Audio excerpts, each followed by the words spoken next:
What if I told you the greatest achievement in professional golf history quite possibly never happened? Let me explain. Arguably the greatest accomplishment in modern pro golf history, it's referred to as the Tiger Slam. Not to be confused with the Grand Slam, winning all 4 majors in the same calendar year, something only Bobby Jones has been able to accomplish, and this was back in 1930. The Tiger Slam took place from June 2000 to April 2001, with Tiger winning every major in that time period.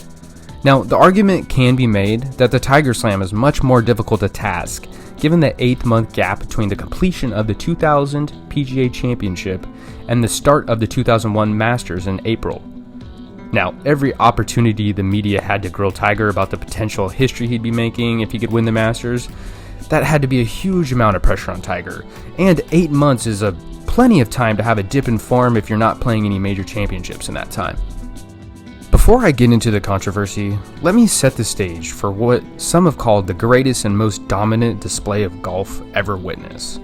Now, the story starts in April 2000 with a disappointing 5th place finish for Tiger at the Masters, for which he actually credits the beginning of a concentration and zone Tiger found working out demons he experienced after a disappointing finish at the Masters. The Tiger Woods that showed up at Pebble Beach 2 months later was a changed man. Often referred to as the greatest golf ever played, Tiger put on the single most dominating performance in US Open history and arguably major championship history. Tiger was the only player to achieve a score under par, and his was a whopping 12 under. And his nearest competitor was 15 shots behind him.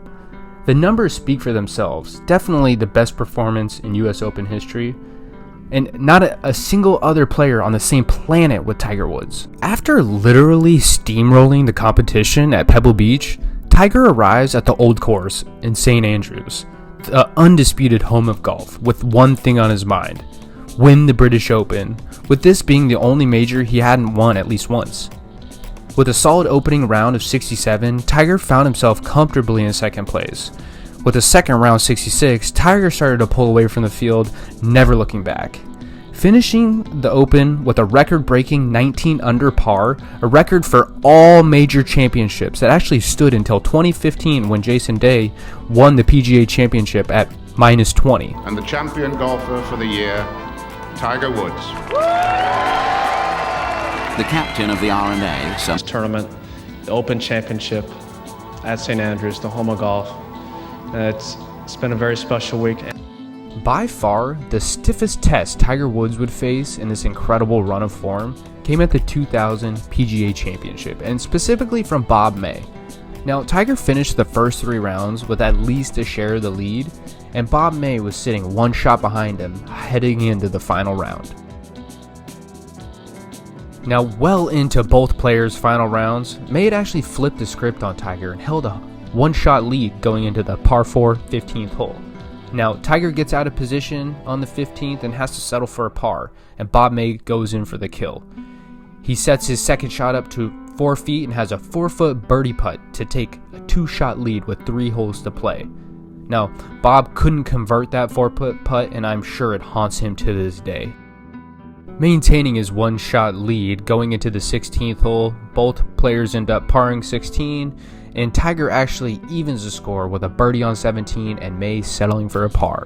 Now, with the score evened and heading into the 18th hole of the day and the 72nd hole of the tournament, it's going to be some fireworks. Both Bob May and Tiger Woods play very conservatively on the 18th hole and find both of their golf balls on the green in regulation, 2 birdie putts to win the golf tournament. Bob May putts first from 15 feet, and it's a great putt, a double breaker that finds the bottom of the cup and puts all the pressure back on to Tiger Woods. Now left with just barely over a 5-foot nerve-wracking birdie try, which, if he makes this, will force a 3-hole playoff with Bob May. Now, in true dramatic fashion, Tiger takes his time, steps up, and drains the putt, sending it to a 3-hole playoff. The playoff consisted of replaying holes 16, 17, and 18. Now, Bob May finds trouble on the 16th hole with his second shot, completely misses the green, and settles for a par after an incredible chip that Tiger actually looked to him and told him it was such a great shot. Now, Tiger had a 25-foot birdie look on 16, which turns out to be one of his most iconic putts of his career, chasing and pointing the ball, grabbing it, and running off to the next hole because he's just so fired up. Now, the results of the first two holes of the playoff, 16 and 17, are undisputed, with Bob May going par-par and Tiger Woods going birdie-par, holding a one-shot lead heading into the last hole, the 18th hole, the third hole of the playoff. Now, Tiger decides to play it safe and hit a 3-wood off the tee, and this is where the controversy starts to appear. Now, after an errant tee shot with that 3-wood, missed way left and headed for a 4 to 5 foot tall grass patch. Now, the live coverage shows the ball enter a blind spot where a full 7 seconds later, the ball appears, again at a great rate of speed, accompanied closely by a fan in a white hat. Let's take a look at that footage one more time in slow-mo and you'll see what I mean. Now, it doesn't take much more than a general understanding of physics to make it very hard to believe that to be the normal behavior of an undisturbed golf ball. It's clear to me with the amount of speed that ball had once it appears again next to the fan in the white hat that fan most definitely aided that ball and either retrieved it from the long grass and tossed it forward down the hill or somehow escorted it around the danger.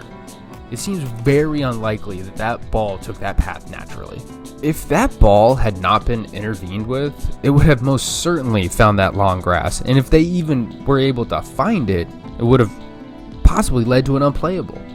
Now, Tiger struggled to make par from his advanced position that he was helped to and the ball kicked down about 100 yards. Now, can you imagine Tiger playing from that 4-foot long grass? I don't see him making better than a bogey, but I do think it's really plausible that he could have double bogeyed that hole. Now, if that ball finds itself into that long grass, you can basically kiss a par goodbye. I don't care if you're Tiger Woods or not, you're not going to par from that position. Now, if he got a bogey, that would have rewritten the history books. They would have evened the score, and they would have continued to play golf. Now, let's say Tiger gets a double bogey from that position. This is really earth-shattering because Bob May would have won the 2000 PGA Championship. That's huge, folks, and the man in the white hat may have altered history forever. Now, I know there's a lot of what-ifs in this scenario, but it's definitely interesting to think about the possible ways that this could have played out. Now, none of this turned out to be what happened. Tiger got his par, defended his PGA Championship. Not without Bob trying, though. He had a huge birdie putt on 18 that broke away from the hole at the last second and shattered Bob's championship dreams. 8 months later, Tiger tees it up at the 2001 Masters, where he starts with an opening round 70, but followed up with 3 rounds in the 60s, and eventually wins the tournament by 2 strokes with a score of -16, and completing the coveted Tiger Slam. This is often referred to as the greatest year of golf ever played. There's definitely no denying that the best golfer on the planet at the time was Tiger Woods, and he's probably the greatest golfer of all time. But the controversy of the PGA Championship highlights the difficulty of completing something like the Tiger Slam. You have to be perfect, and even a split second of lost concentration can cost you the entirety of the Grand Slam. It's no mistake that only one golfer has been able to accomplish this feat in golf history back in 1930, and Tiger didn't even truly complete the Grand Slam. He lost in April 2000 and then won the Masters the following year in 2001. To complete a Grand Slam, they all need to occur in the same calendar year. And not only that, he has the controversy at the PGA Championship, so he may not even have won that tournament either. In order to win a Tiger Slam or a Grand Slam, it requires a level of perfection that almost no one can reach, not even the great Tiger Woods. Now, history is clear and Tiger did win, but I would wager the PGA Tour would have done about anything to retain Tiger Slam. The Tiger effect is real, and the amount of media Tiger was receiving put golf back in the mainstream, with even casual fans tuning in to see the Michael Jordan of golf. History looks quite a bit different if Tiger lost that, and would have hurt golf majorly, no pun intended. What do you guys think? Is this the first you're hearing about this controversy? Did Tiger get helped? Is that just a natural rollout and I'm just making up a conspiracy where it doesn't exist? Let me know in the comments. Be sure to subscribe to the channel. More videos like this coming soon. Thanks for everything, guys.